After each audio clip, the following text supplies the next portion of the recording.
Hello மக்களே, welcome to Mumbai ஃபிளாவிஸ் டைரியின் அன்பு வணக்கம். இன்னைக்கு ரொம்ப ஈஸியா மட்டன் பிரியாணி தாங்க நம்ம இன்னைக்கு செஞ்சு காட்ட போறேன்.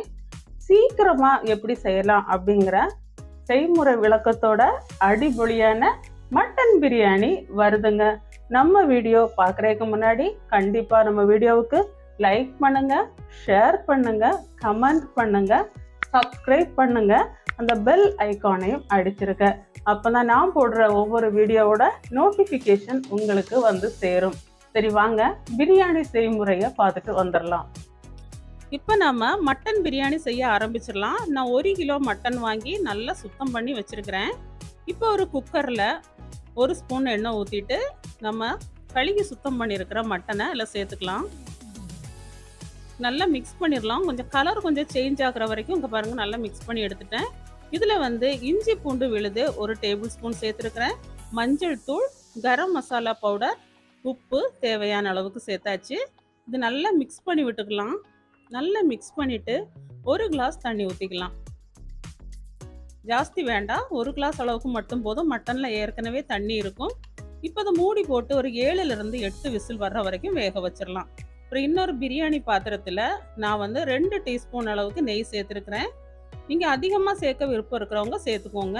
இனி பட்டை வகைகள் சேர்த்துக்கலாம். பட்டை, கிராம்பு, ஏலக்காய், பிரிஞ்சி இலை, அப்புறம் அன்னாசி பூ சேர்த்து நல்லா பொரிஞ்சதுக்கப்புறம் வெங்காயம் நீளமாக கட் பண்ணதை நான் ஒரு 1/2 கிலோ சேர்த்துருக்குறேன். 3 பச்சை மிளகா போட்டு நல்லா வதக்கிக்கலாம். உங்களுக்கு நெய் அதிகமாக பிடிக்கலை அப்படின்னா நீங்கள் எண்ணெய் இன்னும் 1லிருந்து 2 ஸ்பூன் வரைக்கும் கொஞ்சம் சேர்த்துக்கோங்க. மட்டனில் கொஞ்சம் எண்ணெய் இருக்கிறதுனால ஆயில் அதிகமாக இருக்கனால நான் கம்மியாக சேர்த்துருக்குறேன். இப்போ பாருங்கள் வெங்காயம் நல்லா வதங்கிருச்சு. இதில் கொஞ்சம் மீதி இருக்கிற இஞ்சி பூண்டு பேஸ்ட்டு நான் சேர்த்துருக்குறேன். மொத்தத்தில் 2 டேபிள் ஸ்பூன் அளவுக்கு இஞ்சி பூண்டு பேஸ்ட்டு. தக்காளி பழம் 2 சின்னதாக கட் பண்ணது போட்டாச்சு. இப்போ நல்லா வதங்கிருச்சு. இந்த மாதிரி பொடிசாக கட் பண்ணி போட்டுக்கோங்க. இனி இதில் மல்லி பவுடர் 2 டீஸ்பூன், வத்தல் பொடி 2 டீஸ்பூன், கரம் மசாலா 1 டீஸ்பூன், மஞ்சள் தூள் 1/2 டீஸ்பூன். ஏற்கனவே நம்ம மட்டன் வேக வைக்கிறப்போ 1 ஸ்பூன் அளவுக்கு கரம் மசாலா நான் சேர்த்துருந்தேன். அதனால இப்போ ஒரு ஸ்பூன், மொத்தத்தில் 2 ஸ்பூன் சேர்த்துருக்குறேன். புதினா இலை 1 கைப்பிடி அளவு, மல்லி இலை 1 கைப்பிடி அளவு. இது நல்லா மிக்ஸ் பண்ணிக்கலாம். அந்த மசாலா வந்து நல்லா வேகட்டும். நம்ம ஒரு 5 நிமிஷம் அப்படி லோ ஃப்ளேமில் வேக வச்சிடலாம். அதுக்கு முன்னாடி தயிர் 2 டீஸ்பூன். நிறைய தயிர் ஊற்றணும்னு அவசியம் இல்லைங்க, 2 டீஸ்பூன் போட்டாலே போதும். நம்ம இது 1 கிலோ அரிசி 1 கிலோ மட்டனுக்கான மசாலா தான் நம்ம ரெடி பண்ணிக்கிட்டு இருக்கிறோம், பிரியாணி மசாலா. ஒரு 5 நிமிஷம் வேகட்டும்.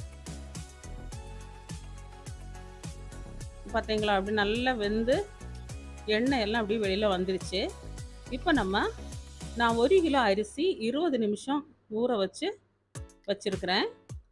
இங்கே பாருங்கள் மட்டனும் வெந்துருச்சு பாருங்கள். மட்டன் வெந்துருச்சு. நான் அந்த மட்டன் வேக வச்ச தண்ணி தனியாக எடுத்து வச்சுருக்கிறேன். மட்டன் இப்போ தனியாக போட்டாச்சு. இப்போ இந்த மசாலாவில் நல்லா மிக்ஸ் பண்ணி விட்டுடலாம்.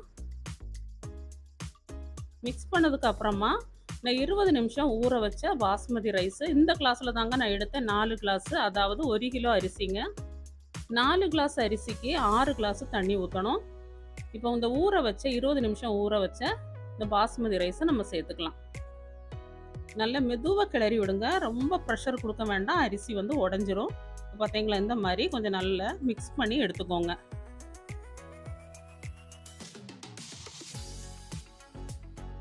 நம்ம மொத்தத்தில் நான் வந்து 6 கிளாஸ் தண்ணி அளந்து வச்சுருக்கிறேன். நம்ம மட்டன் வேக வச்ச இந்த தண்ணியும் சேர்த்து மொத்தமாக 6 கிளாஸு, 4க்கு 6 அப்படிங்கிற கணக்கில் நான் எடுத்து வச்சுருக்கிறேன்.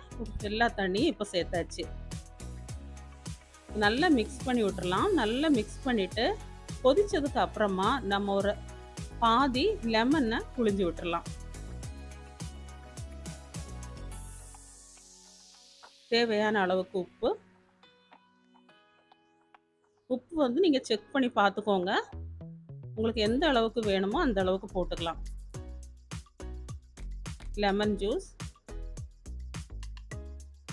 கொதிக்க முன்னாடி லெமன் ஜூஸ் போடாதீங்க. அப்படி கொதிச்சதுக்கு அப்புறம் தான் சேர்க்கணும், இல்லைன்னா கசப்படிக்கும். அவ்வளோதாங்க.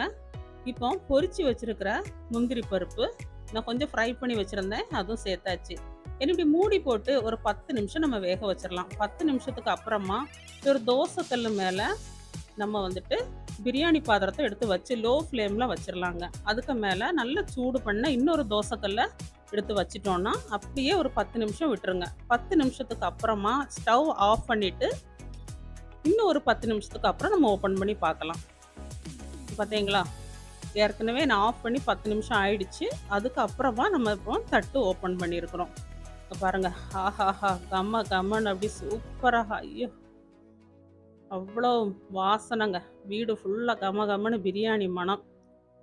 ஆஹா, இங்கே பார்த்தீங்களா எப்படி தனித்தனியாக இருக்குது பாருங்கள். இப்படி சைடில் இருந்து எடுங்க, நடுவில் இருந்து எடுக்காதீங்க. ஒரு ஓரமாக இப்படி எடுத்துக்கோங்க. பார்த்தீங்களா, சூப்பராக இருக்குது. நீங்களும் வாங்க சாப்பிட்றதுக்கு. நல்லா சூடுங்க, சுட சுட இருக்கா பிரியாணி. நீங்கள் இப்படியே சாப்பிடுங்க. இல்லை ரைத்தா ரைத்தா ரெடி பண்ணி வச்சுட்டிங்கன்னா சூப்பராக இருக்கும். ரைத்தாவும் பிரியாணியும் சாப்பிடுங்க. சரி வாங்க, நானும் கொஞ்சம் டேஸ்ட்டு பார்க்குறேன். சூடாக இருக்கிறதுனால நான் ஸ்பூனில் எடுக்கிறேன். ஆஹா சூப்பர், நல்லா கம்ம கம்மன்னு இருக்குது. டேஸ்ட் பார்க்குறேங்க, சூப்பராக இருக்குது மக்களே. நீங்களும் இதே மாதிரி ட்ரை பண்ணி பாருங்கள். உங்கள் அன்பு புன்னகையுடன் ரேச்சல் ஆம்ப்ரோஸ்.